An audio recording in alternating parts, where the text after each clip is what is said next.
"You're not family. Can you step out of the picture?" I was still drying my hands when Rena said it. Her voice was pleasant sweet, even as if she were asking me to pass the salt. Everyone was gathered in the living room.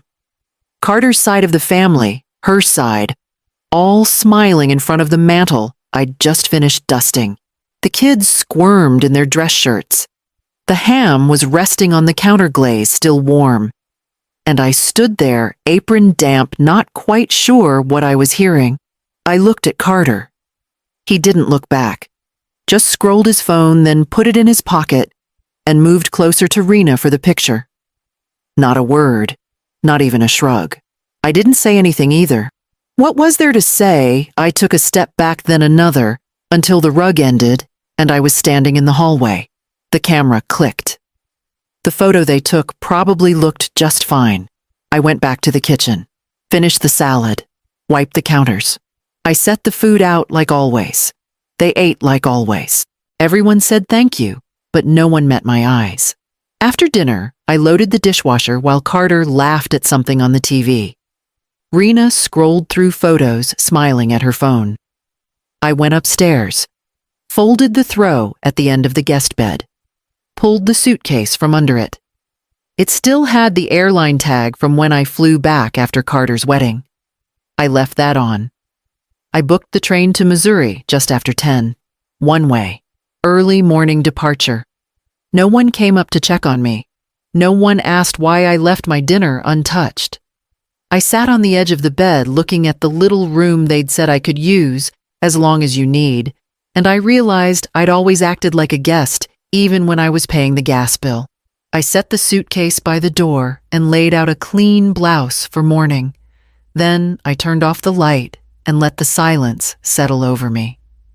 I woke before the alarm, though I'd barely slept. My body knew it was time. I dressed quietly, brushed my hair, and smoothed the blouse I'd chosen the night before. The suitcase handle clicked softly as I pulled it up.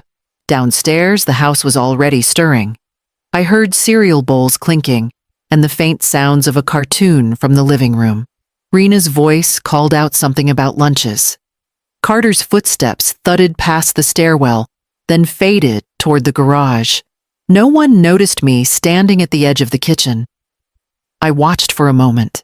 Then I folded the note I'd written the night before and placed it next to the coffee maker where someone would see it eventually. I've gone to stay with an old friend. There's food in the fridge. Lock the back door. I hesitated at the doorway, looking once more at the room I'd wiped clean the night before. The scent of reheated waffles lingered in the air. The fridge hummed steadily, indifferent. The front door closed behind me with the softest sound. I didn't slam it. I didn't want them to say I left in anger. I wanted the silence to speak for itself. The walk to the station was cool, but the morning sun was steady on my back. I kept my pace even. Just a rolling suitcase behind me, a soft thrum on the sidewalk. At the station, I found my platform and sat alone. A young couple nearby took selfies and passed a thermos between them. I watched the pigeons shuffle near the edge of the tracks and held my ticket like something fragile. No calls, no messages, no sudden footsteps behind me. The train arrived on time. I boarded. Window seat. My suitcase tucked beside me. I watched the town roll past through the glass church steeple feed, store the road to Carter's school, now overgrown. The seat beside me stayed empty. And somewhere beyond the horizon, I knew Lorna would be waiting at the other end. Lorna was already waiting near the end of the platform, hands in the pockets of an old denim jacket, rocking back on her heels the way she always used to when she was anxious to see someone. The moment I stepped down from the train, she came toward me with a smile that softened every tight place in my chest. When she wrapped her arms around me, I let out a breath I hadn't realized I'd been holding. I hadn't cried once on the ride from Virginia. Hours of landscapes passing the murmur of other passengers, the rhythm of the tracks underneath. But the second her chin rested on my shoulder, something in me broke open. My fingers curled into the fabric of her jacket, and I cried in a way I hadn't allowed myself to in a long time. Not loud, not messy, just steady tears that slipped out, because they finally had somewhere safe to land. "It's all right," she murmured. "You're here now." Her house sat at the edge of town, a single-story place with pale siding and a porch swing that creaked when the wind shifted. It wasn't large, but every corner seemed to hold warmth, a stack of folded quilts, a vase of wildflowers on the dining table, a row of shoes lined up neatly by the back door. She showed me the guest room. The bedspread was smooth, a small lamp already turned on a folded towel placed at the foot of the bed. It felt like someone had prepared the room with actual thought, not out of obligation. There was hot coffee on the counter, and she pressed a warm mug into my hands before I even took off my coat. We sat at the breakfast nook, and instead of asking about Carter or Rena, or why I'd arrived with a single suitcase, she asked about my knees the trip, whether I still baked peach cobbler in summer. I answered her questions, grateful for the gentleness of them. Only when the sky darkened did she touch my wrist lightly and say, "When you're ready, we'll talk through the rest." That night, I slept 8 full hours, my first real rest in years, and woke knowing Missouri would not just be a stopover. By the third morning in Missouri, I'd settled into a quiet rhythm with Lorna coffee at the kitchen table, a short walk down her street, a slow afternoon reading while she worked in the garden. I hadn't turned my phone on since I arrived. I wasn't avoiding calls exactly. I just wasn't ready to hear anyone's voice from home. When I finally powered it on the screen, lit with missed calls and messages. Carter had tried twice. Rena had tried more than a dozen times. The most recent voicemail was less panicked than irritated. "Mom, the grocery cart isn't working. Can you check the account? We've got plans tonight." A few minutes later came another. "And we can't find the property tax paperwork. Was that under your name or ours?" I didn't respond. I just set the phone face down on the counter and let the silence return. The truth was simple. I had never updated anything after moving into their house. The deed remained in my name. So did the joint checking account, joint only in the sense that Carter's name was printed underneath mine. He never asked to change it. I never volunteered. Even the minivan title stayed with me tucked neatly in my file folder back home. It wasn't meant as leverage. I'd simply kept things the way they were year after year because it felt easier, familiar. Besides, they treated me like I belonged only when it was convenient. Everything else, responsibility, ownership, what I contributed, sat in the background the way I did. Now, without me there to smooth things over or fill in the gaps, those same hidden pieces were coming loose. I imagined Carter pacing the kitchen, opening drawers, checking mail that never held answers. I imagined Rena flipping through folders, annoyed rather than unsettled. And I knew this was only the beginning of what they would discover in my absence. The next call came while I was folding laundry in the guest room, and this time I let the phone ring until it stopped. Lorna and I were finishing up lunch when a notification popped up on my phone. I hadn't looked at social media in weeks, but out of habit or maybe old muscle memory, I tapped it open. There it was, Rena's new post. The photo showed my old dining table still set against the pale wall with the crooked outlet that Carter never fixed. The caption read, "Family night, even when it's chaotic." I stared at it for a moment. Rena sat at the head of the table, hair pulled up, holding the toddler on her lap. Carter was reaching for something caught mid-laugh. The kids were fussing food halfway to their mouths. I recognized the casserole dish immediately. The same one I'd brought with me when I moved in. The serving spoon still had the worn notch on the handle, an old burn from years ago when it had been left too close to a burner. The sideboard behind them was mine too. So was the tablecloth, even if it was bunched unevenly. Rena wore a blouse I hadn't seen in years, one I'd folded into the giveaway pile when she mentioned she needed something nice for church. But the table looked crowded, not warm. The roast was pale in the middle. No garnish. The green beans were soggy and clumped together. The baby had food smeared across her cheek. No one in the photo was really smiling. Not the kind of smiles that happen when you've been fed well or when someone remembers who likes their tea without sugar. These were tired smiles, forced, edges softened with filters. I didn't feel satisfaction, not quite, but something in me settled. They had tried to fill the space. They'd used the dishes, the furniture, even my clothes. But the difference was visible. Maybe not to strangers scrolling by, but to anyone who knew what it used to feel like in that room. I set the phone down and reached for the laundry basket.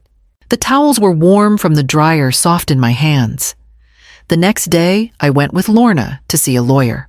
Lorna drove us to the law office the next morning, a small brick building tucked behind a hardware store. The lawyer, a calm man named Avery Grant, ushered us into a conference room that smelled faintly of coffee and old file folders. I set my folder on the table, the same folder I'd kept in the bottom drawer of the guest room dresser for years. Inside were the documents I'd collected without much thought. Deeds, titles, old insurance statements, bank ledgers. Not because I'd ever expected anything to happen, but because keeping things orderly had always been my way of staying steady. Avery took his time flipping through the papers, nodding occasionally, making notes in the margins of a legal pad. "You've kept meticulous records," he said. "I've always liked knowing where things are," I replied. We went through each document slowly. He rewrote my will, updated beneficiaries, and drafted a change in power of attorney. He asked questions, not intrusive ones, just enough to make sure he understood my intentions. When we reached the bank accounts, he paused. "You want these frozen?" "I do," I answered. Immediately. He slid the form toward me and I signed without hesitation. It felt like closing a door that had been left cracked open for far too long. When everything was done, Avery folded his hands on the table. "Do you plan to notify your son about these changes?" I shook my head. "There's nothing to discuss. The details will reach him on their own." He didn't push. He simply nodded, as if he understood more than I'd said out loud. Lorna handed me my folder as we stood to leave. "Feel lighter?" she asked once we were outside. I didn't answer right away. I looked down at the folder in my hands, then at the street stretching ahead of us. "It feels like something is finally in order," I said. "Something that should have been settled a long time ago." We walked back to the car in quiet agreement, and by that evening, my phone was ringing again. 2 weeks passed before Carter found his way to Lorna's street. I spotted his car from the kitchen window, idling for a long moment at the curb, as if he wasn't sure he'd chosen the right house. He stepped out slowly. Hands shoved in his pockets, shoulders hunched like he was bracing against something heavier than the warm Missouri air. There were no car seats in the back, no bags, no sign of the kids or Rena. Just him. I opened the front door only halfway when he knocked. "Mom," he said, eyes flicking over my shoulder, into the house as though he expected to see a suitcase waiting by the door. "You didn't say goodbye." I studied him for a moment. His hair needed a trim. His shirt was wrinkled, but it was the look in his eyes that struck me most confusion, mixed with an irritation he didn't bother to hide. "You didn't say anything," I answered when she told me to get out of that photo. He swallowed hard, his jaw tightening for a moment. It wasn't the right time to argue. It was the only time I said. A breeze stirred between us, carrying the faint scent of Lorna's garden. Carter shifted his weight. "Look, things have been difficult. We've had trouble with the bills. And the bank said, well, they said the account was frozen." "I know," I said quietly. He exhaled sharply, like he'd been expecting a different answer. "Are you coming back?" "The kids keep asking." Rena's overwhelmed. I took my hand off the doorknob and let it hang at my side. "Carter, I didn't take a break. I left." His eyes lifted sharply. "So that's it." "That's it," I said. "I'm safe here. I'm steady here." He blinked as if the idea of me belonging anywhere else hadn't occurred to him. He nodded once stiffly and walked back to his car without another word. I closed the door before he reached the sidewalk and rested my palm against the cool wood. That night, Lorna and I sat on the porch steps until the sun went down, and I told her everything he'd said. The message came from Dottie, my old neighbor across the street. We'd traded zucchini and sourdough starters for years before I left. She never got involved in much, but she noticed things. Thought you'd want to know, she wrote. Carter flooded the kitchen trying to fix the sink. Rena was yelling loud enough I could hear her from the porch. I read the message twice, then set the phone down without replying. 2 days later, Dottie followed up. Poor little Maddie got sick. Rena served undercooked chicken, I think. They called for takeout and canceled halfway through. Guess they didn't like the delivery fee. It wasn't gloating. Just plain updates like she was still handing me the local news across the fence.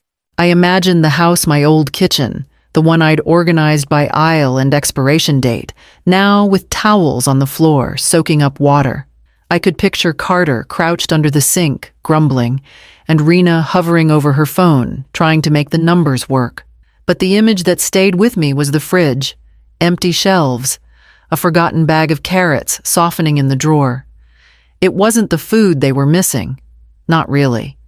It was the rhythm, me knowing which kid hated crusts when the milk ran low, how to keep the rice warm without it clumping. It was the light left on in the hallway at night, the towels folded and replaced without asking. The scent of something baking even when no one mentioned they were hungry. These weren't grand things. They weren't expensive, but they filled a home with ease. I don't think they noticed them while they had them. I never asked them to.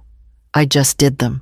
Now, I imagined the quiet of that house, not the soft kind that follows a good meal, but the kind that settles when no one's sure what comes next. The kind that doesn't feel like a home, just a place waiting for someone to make it feel like one. I folded Dottie's message into the back of my notebook, then laced up my shoes. Lorna was already out in the garden. The soil in Missouri felt different under my hands. Softer, maybe. Or maybe I'd just stopped rushing long enough to notice. Lorna handed me a trowel and pointed to the narrow row she'd cleared behind the shed. We planted early beans and tomatoes side by side in the morning light, and she didn't fill the silence with instructions. We just worked. In the afternoons, I started volunteering at the local community center. Nothing fancy, just helping serve lunches, wiping down tables, greeting folks by name. But something about it steadied me. I liked knowing the rhythm of it, the quiet usefulness. People asked about my family sometimes. I just said I was taking a little time for myself. No one pressed. I laughed more. Not the polite kind, not the practiced that had slipped into my voice back home. I moved slower, without guilt. Some mornings I sat with a cup of tea and didn't check the clock. At the Saturday market, I found a wool shawl, soft gray with threads of rust and deep brown. I didn't ask Lorna if it looked okay. I didn't think about whether it was too much or practical enough.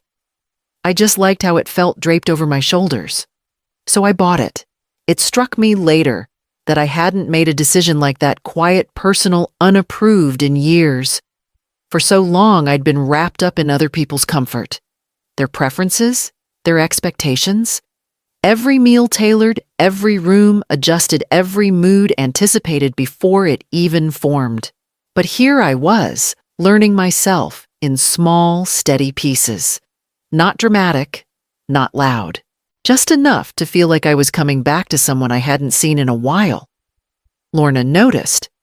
She didn't say much, but she started setting aside a corner of the garden for me to arrange however I wanted. I planted marigolds, not because they were useful, just because I liked the color. That evening, we walked the rows side by side, watering quietly as the sun began to lower behind the hills. And the next morning, she asked if I'd like to take a photo together. It was Lorna's birthday. Nothing big, just a few neighbors and a pie cooling on the counter. The air smelled like mint and cut grass, and the garden had started to take on that look just before it bursts into bloom. Someone suggested a photo before the candles, and Lorna tugged me over without asking. I still had my gardening gloves tucked in my back pocket and dirt under my nails. The wool shawl was wrapped around my shoulders, sleeves pushed up from trimming vines. I didn't fix my hair. I didn't straighten my blouse. We stood beside the marigolds, shoulder to shoulder. Lorna grinned, and I felt mine follow naturally. Not for the camera, not because anyone told me to, but because I was full and calm and exactly where I was supposed to be. The picture came out a little crooked. The sun was too bright in the top corner, and we weren't quite centered. But it didn't matter. That evening, after the guests left and the last plate was stacked by the sink, I sat on the porch swing and scrolled to the photo again. My face looked older than I remembered, but softer. My smile was crooked too. And still, something in it looked more like me than any photo I'd taken in years. I saved it to my phone. I even set it as my background. No one had asked me to move. No one had hesitated before including me. There was no weighing of roles or titles or who had the right to stand where. I was simply there, hands dusty, shawl draped, laugh half caught, and that was enough. I stayed on the swing long after the sky turned dark. Lorna came out once to check on me, handed me a blanket, and didn't ask what I was thinking. Tomorrow we'd go to the nursery and pick out climbing roses for the back fence. She'd promised me a section to grow whatever I liked, and for the first time in a long while, I already knew what I wanted.